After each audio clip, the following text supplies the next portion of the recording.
In my prior missives, I was given to addressing you as the blessed brethren of the council. This I shall do no more. It is clear to me now that you are not blessed, but cursed. This is the truth I have learned in my study of the testament of Alwyn Scribe, the truth for which you sent assassins to kill me. Now I find myself a homeless, wandering pauper, rich only in unwanted truth, the only weapon left to me, and wield it I shall. Previously I related how Alwyn Scribe had risen from whorehouse orphan to trusted lieutenant of the risen martyr Evadine Courlain. It was a long road, marked by betrayal, violence, and the accumulation of secrets, two being of greatest import. Firstly, King Thomas Algathonet was the bastard son of his champion, Sir Albert Baldry, and therefore an illegitimate occupant of the throne of Albemarle. Secondly, the supposedly divine resurrection of Evadine Courlain was not, in fact, the work of the Seraphile, but achieved through the arcane agency of a Kerith mystic known as the Sackwitch. I further detailed how the risen martyr had been kidnapped and subjected to a fast trial by an alliance of Covenant clerics and Albemarle nobility. It was the intervention of Alwyn Scribe and his duel with Sir Althus Laval that freed her, together with the assault launched by her loyal soldiers of the Covenant Company and a mass of devotional churls. And so to the Chavine forest they fled, carrying a grievously injured Alwyn. Alwyn's recovery was slow. His principal injuries suffered at the hands of Sir Althus, leaving him at the mercy of recurrent, agonizing headaches. His slumber was also tormented by dreams of his perverted and justly murdered associate Urshel, a phantom given to speaking curiously accurate visions of future travails.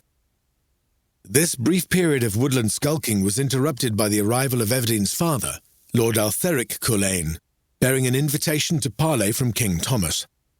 Despite misgivings, Alwyn advised her to agree, and the Covenant Company set out for the cathedral city of Atheltor. The sojourn was marked by an accumulation of devotional souls, adding greatly to the number who had flocked to Evadine's banner during her interlude in the forest.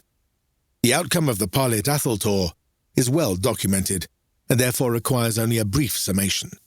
Evadine received formal recognition as a risen martyr after swearing fealty to King Thomas. Now bound by her oath to the crown, Evadine was obliged to accept King Thomas's commission to travel to the troubled duchy of Alundia. Once there, she would occupy the ruin of Waltham Castle as a means of demonstrating the authority of both king and covenant.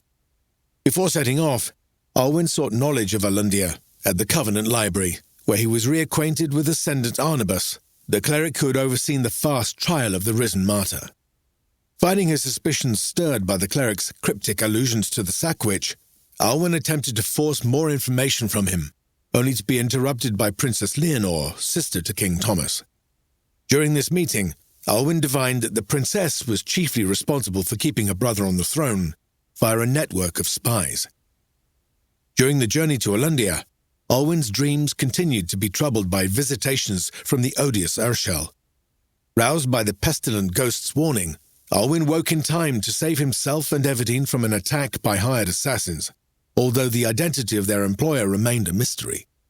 Arriving at the Alundian border, Evadine and Alwyn endured a tense meeting with Duchess Celine Corsair, wife of Duke Olberharth, and Lord Rulgarth Corsair, the Duke's brother and commander of his host. It is clear they were not welcome in this land.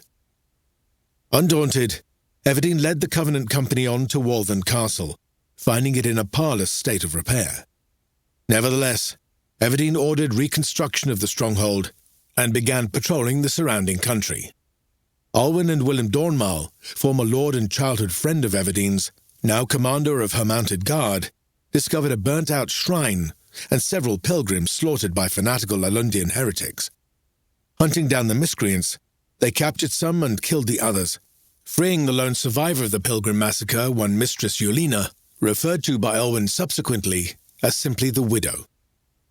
Shortly after, Lord Rulgarth arrived with a sizable host, demanding the captives be turned over to his custody.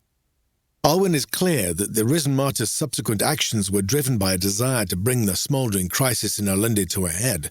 She allowed the vengeful widow to execute the captives, hanging them from the castle walls, and leaving Lord Rulgarth no option but to lay siege or cede to the authority of the crown.